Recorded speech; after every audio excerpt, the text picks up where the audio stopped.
Welcome to comrade Telugu news channel కి స్వాగతం. ముందుగా హెడ్లైన్స్. బీజేపీతో సీట్ల షేరింగ్ లో ఎలాంటి సమస్య లేదు, కుమారస్వామి.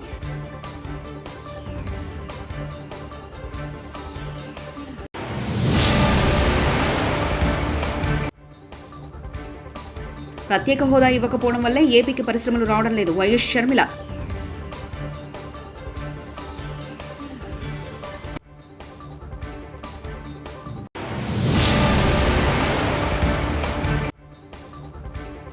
ఉద్యోగులపై మంత్రి బొత్స చిరాకు.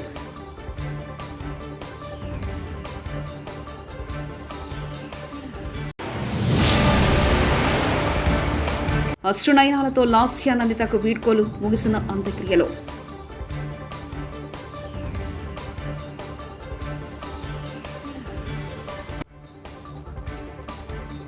కర్ణాటక నుంచి లోక్సభ ఎన్నికల్లో పోటీకి సీట్ల షేరింగ్ విషయంలో బీజేపీతో ఎలాంటి సమస్యలు లేవని జేడీఎస్ నేత మాజీ ముఖ్యమంత్రి హెచ్డి కుమారస్వామి తెలిపారు. కేంద్ర హోంమంత్రి అమిత్ షాను తాను తన కుమారుడు నిఖిల్ న్యూఢిల్లీలో కలిశామని, సీట్ల షేరింగ్పై చర్చలు జరిపామని చెప్పారు. కంటోన్మెంట్ ఎమ్మెల్యే లాస్యానందిత అంత్యక్రియలను అధికారిక లాంఛనాలతో నిర్వహించారు. బోయినపల్లి నుండి ఇంటి నుంచి మారేడుపల్లిలో శ్మశాన వాటిక వరకు అంతిమయాత్ర సాగింది. ఈ యాత్రలో బీఆర్ఎస్ శ్రేణులు భారీగా పాల్గొని లాస్యకు తుది వీడుకోలు పలికారు. ఇంట్లో నుంచి సాగిన అంతిమయాత్రలో బీఆర్ఎస్ ఎమ్మెల్యేలు హరీష్ రావు, పల్లా రాజేశ్వరరెడ్డి, పాడి కౌశిక్ రెడ్డి పాడి మోశారు. ఆమె తండ్రి సాయన్న అంత్యక్రియలు జరిగిన శ్మశాన వాటికతోని లాస్య అంత్యక్రియలు కూడా జరిగాయి. ప్రమాదం జరిగిన దగ్గర నుంచి హరీష్ రావు దగ్గరుండి లాస్య కుటుంబ సభ్యులకు ధైర్యం చెప్తూ అన్ని కార్యక్రమాలను దగ్గరుండి పర్యవేక్షించారు. కాగా లాస్య భౌతిక కాయానికి సీఎం రేవంత్ రెడ్డి, మంత్రులు, బీఆర్ఎస్ అధినేత కేసీఆర్ నివాళులర్పించారు. ప్రత్యేక హోదా ఇవ్వకపోవడం వల్లే ఏపీకి పరిశ్రమలు రావడం లేదని ఏపీ పీసీసీ అధ్యక్షులు వైఎస్ షర్మిల అన్నారు. విజయవాడలోని పార్టీ కార్యాలయంలో ఆంధ్రరత్న భవన్లో ఆమె సిపిఐ, సిపిఎం నేతలు మాట్లాడారు. వైఎస్ షర్మిల మాట్లాడుతూ జగన్ మనకు రాజధాని లేకుండా చేశారని ఆరోపించారు. ఉమ్మడిగా ప్రజా పోరాటాలు చేయాలని సమావేశంలో నిర్ణయం తీసుకున్నట్లు చెప్పారు. హక్కుల్లో ఏ ఒక్కటి కూడా మనము ఇంతవరకు పొందుకోలేకపోయాం. దానికి కారణం, ముఖ్య కారణం కేంద్రంలో అధికారంలో ఉన్న బీజేపీ పార్టీ. కాంగ్రెస్ పార్టీ ఆ రోజున 5 సంవత్సరాలు స్పెషల్ స్టేటస్ అన్న వాగ్దానం ఇస్తే దాన్ని బీజేపీ పార్టీ 5 సంవత్సరాలు సరిపోవు. ఆ రోజు బీజేపీ చెప్పిన బాట 10 సంవత్సరాలు స్పెషల్ స్టేటస్ ఇస్తాము అని వాగ్దానం చేశారు. మన రాష్ట్రంలో, మన తిరుపతిలో మోదీ గారు స్వయంగా వచ్చి 10 సంవత్సరాల స్పెషల్ స్టేటస్ ఆంధ్రప్రదేశ్ రాష్ట్రానికి ఇస్తాము అని చెప్పి పుణ్యక్షేత్రంలో వాగ్దానం చేసి కూడా ఈ రోజుకి 10 సంవత్సరాలు దాటిపోయినా మన హక్కులలో ఒక్కటంటే ఒక్కటి కూడా అమలు చేయలేదు బీజేపీ పార్టీ. ఆ రోజు ప్రతిపక్ష నాయకుడిగా ఉన్న జగన్మోహన్ రెడ్డి గారు ఆ రోజు చెప్పిన మాట, స్పెషల్ స్టేటస్ కోసము అందరము రండి, మూకుమ్మడిగా రాజీనామాలు చేద్దాము, ఎందుకు స్పెషల్ స్టేటస్ రాదో చూద్దాము అన్న జగన్మోహన్ రెడ్డి గారు అధికారంలోకి వచ్చిన తర్వాత ఒక్కరంటే ఒక్కరు కూడా రాజీనామాలు చేయలేదు. ఆ రోజు మూకుమ్మడి రాజీనామాలు చేద్దాము, బీజేపీ మెడలు వంచుతాము అన్న జగన్మోహన్ రెడ్డి గారి పార్టీలో ఇంతమంది ఎంపీలు ఉన్నా కూడా ఒక్కరంటే ఒక్కరు కూడా రాజీనామాలు చేయలేదు. బీజేపీ మీద స్పెషల్ స్టేటస్ కోసం ఒత్తిడి తెచ్చింది లేదు. బీజేపీ పార్టీ 10 సంవత్సరాలు స్పెషల్ స్టేటస్ ఇస్తాము అని చెప్పి ఆ మాటను తుంగలో తొక్కిన పోలవరం ప్రాజెక్టు జాతీయ ప్రాజెక్టుగా, అంటే పర్మిషన్లు వాళ్ళే ఇచ్చి డబ్బులు వాళ్ళే పెట్టి పోలవరం ప్రాజెక్టు పూర్తి చేయాలి అన్నది మనకు వాగ్దానం అయితే పోలవరం ప్రాజెక్టు కూడా కదలలేదు. స్పెషల్ స్టేటస్ ఈరోజు లేదు. స్పెషల్ స్టేటస్ లేదు కాబట్టి మన రాష్ట్రానికి రాయితీలు రాలేదు, మన రాష్ట్రానికి ట్యాక్స్ బెనిఫిట్స్ రాలేదు, కాబట్టి పరిశ్రమలు రాలేదు. పట్టుమని పెద్ద పరిశ్రమలు 10 కూడా రాలేదు కాబట్టే మన బిడ్డలకి ఈరోజు ఉద్యోగాలు రాలేదు. పరిశ్రమలు రాలేదు కాబట్టి మన బిడ్డలకు ఉద్యోగాలు కూడా రాలేదు. సో ఈరోజు వాస్తవం 10 సంవత్సరాలు అయిపోయినా బీజేపీ పార్టీ మనకు స్పెషల్ స్టేటస్ ఇవ్వలేదు, పోలవరం ప్రాజెక్టు పూర్తి చేయలేదు. ఈ రోజుకి కూడా మనకు చెప్పుకోతగ్గ రాజధాని లేదు. జగన్మోహన్ రెడ్డి గారు మనకు సరిపోదు అని 3 రాజధానులు, ఒకటి సరిపోదు అని 3 రాజధానులు అన్నవారు ఇప్పుడు ఈ రోజుకి ఒక్క రాజధాని కూడా మనకు తయారు చేయలేదు.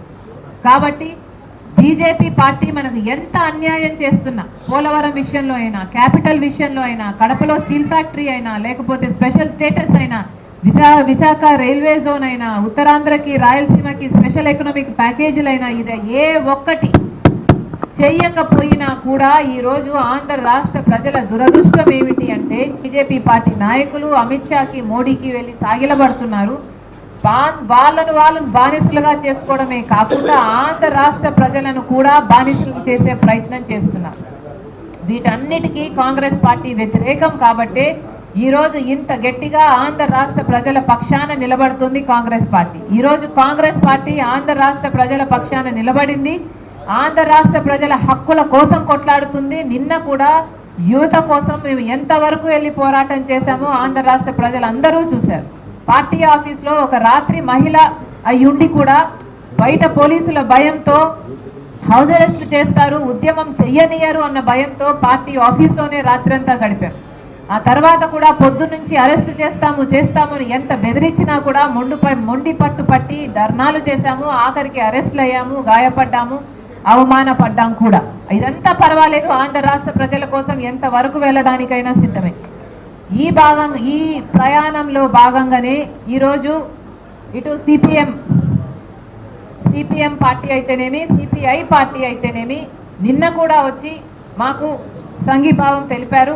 నిన్న కూడా వచ్చి మేము కూడా యువత కోసం పోరాటం చేస్తున్నాము, మీకు సంఘీభావం తెలుపుతున్నాము అని వాళ్ళు పెద్ద మనసు చేసుకొని రావడం జరిగింది. వాళ్ళకు కృతజ్ఞతలు. ఈరోజు సిపిఎం పార్టీ కూడా ముందుకొచ్చింది. ఈరోజు సిపిఎం పార్టీ మేము ఢిల్లీలోనే సీతారాం యేచూరి గారిని కలవడం జరిగింది. కలిసి పోరాటం చేద్దాము అన్న దాని మీద డిస్కషన్ జరిగింది. మేమందరము కలిసి పని చేయాలని నిర్ణయించుకున్నాం. మా చర్చలు జరుగుతున్నాయి. మేము కలిసి పోరాటం చేస్తున్నప్పుడు కలిసి పోటీ చేసే అవకాశాలు లేకపోలేదు. పొత్తుల విషయంలో కూడా చర్చలు జరుగుతున్నాయి. రోడ్డు ప్రమాదంలో మరణించిన సికింద్రాబాద్ కంటోన్మెంట్ ఎమ్మెల్యే లాసియా నందితను పార్థివ దేహాన్ని బీఆర్ఎస్ అధినేత మాజీ ముఖ్యమంత్రి కేసీఆర్ నివాళులర్పించారు. లాసియా నందిత కుటుంబ సభ్యులను ఓదార్చి ధైర్యం చెప్పారు. పార్టీ అండగా ఉంటుందని భరోసా ఇచ్చారు.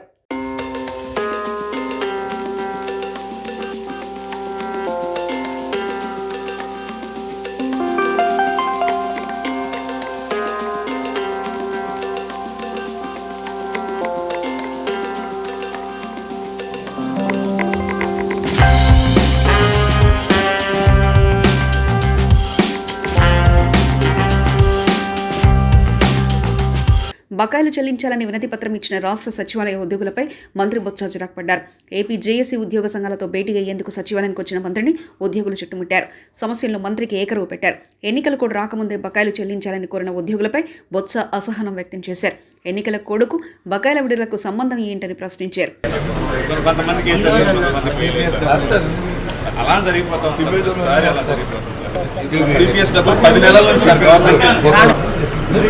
మీరే మేధావులు పెద్ద మామయ్య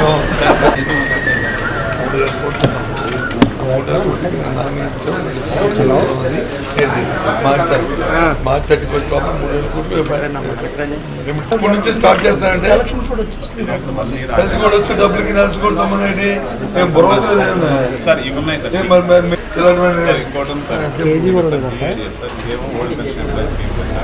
వాళ్ళు కూడా కొద్ది మందికి వేస్తారు, కొన్ని ఇన్స్టాల్మెంట్ వేస్తారు.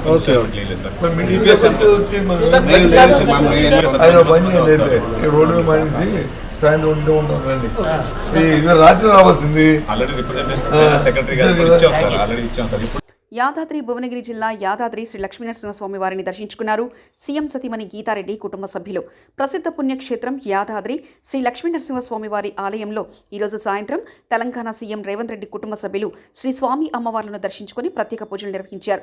సీఎం రేవంత్ రెడ్డి కుటుంబ సభ్యులకు ఆలయ సాంప్రదాయం ప్రకారం స్వాగతం పలికారు అర్చకులు. గర్భాలయంలో ప్రత్యేక పూజలు చేసిన అనంతరం కుటుంబ సభ్యులకు వేద ఆశీర్వచనాలు అర్చకులు నిర్వహించి శ్రీ స్వామివారి ప్రసాదం అందజేశారు. సీఎం రేవంత్ రెడ్డి సతీమణి గీతారెడ్డితో పాటు బిడ్డ అల్లుడు కుటుంబ సభ్యులు ప్రత్యేక పూజలో పాల్గొన్నారు.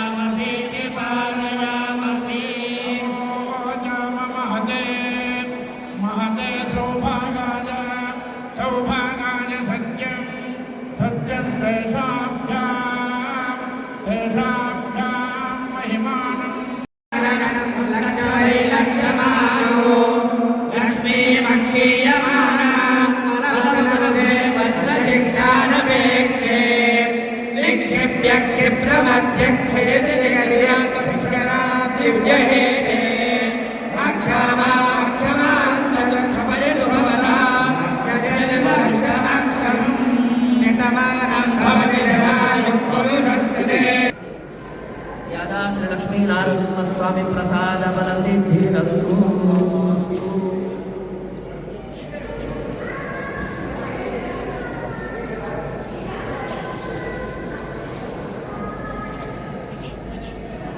కళ్యాణ లక్ష్మి షాదీ ముబారక్ పథకాలు పేద పెళ్లిలకు ఆర్థిక భరోసా కల్పిస్తాయని పరకాల ఎమ్మెల్యే శ్రీ రేవూరి ప్రభాకర్ రెడ్డి అన్నారు. బుధవారం గీసుకొండ మండలం కోనయామాకులలోని రైతు వేదికలో సంఘం గీసుకొండ మండలాలకు చెందిన వివిధ గ్రామాల లబ్ధిదారులకు పరకాల ఎమ్మెల్యే శ్రీ రేవూరి ప్రకాష్ రెడ్డి గారు చెక్కులు పంపిణీ చేశారు.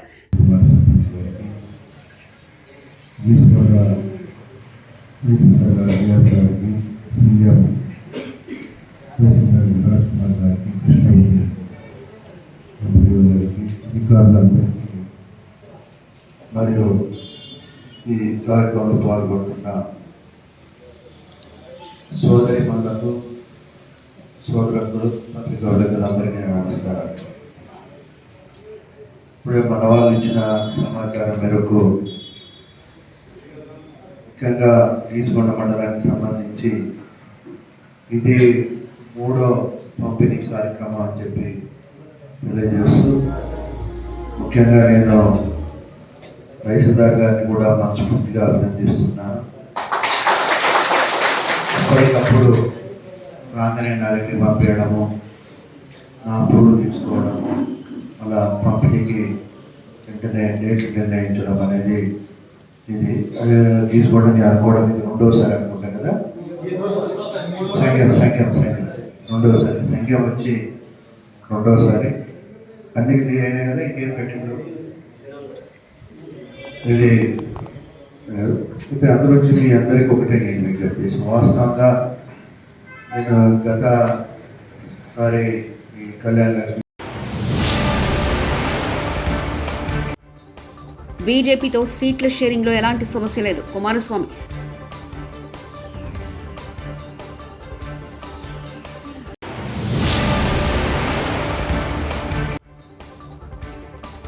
ప్రత్యేక హోదా ఇవ్వకపోవడం వల్లే ఏపీకి పరిశ్రమలు రావడం లేదు వైఎస్ షర్మిల.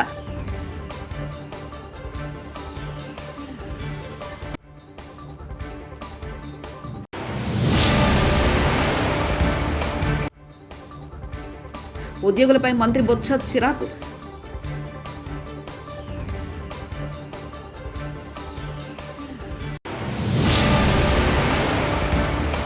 అశ్రునయనాలతో లాస్య నందితకు వీడ్కోలు ముగిసిన అంత్యక్రియలో.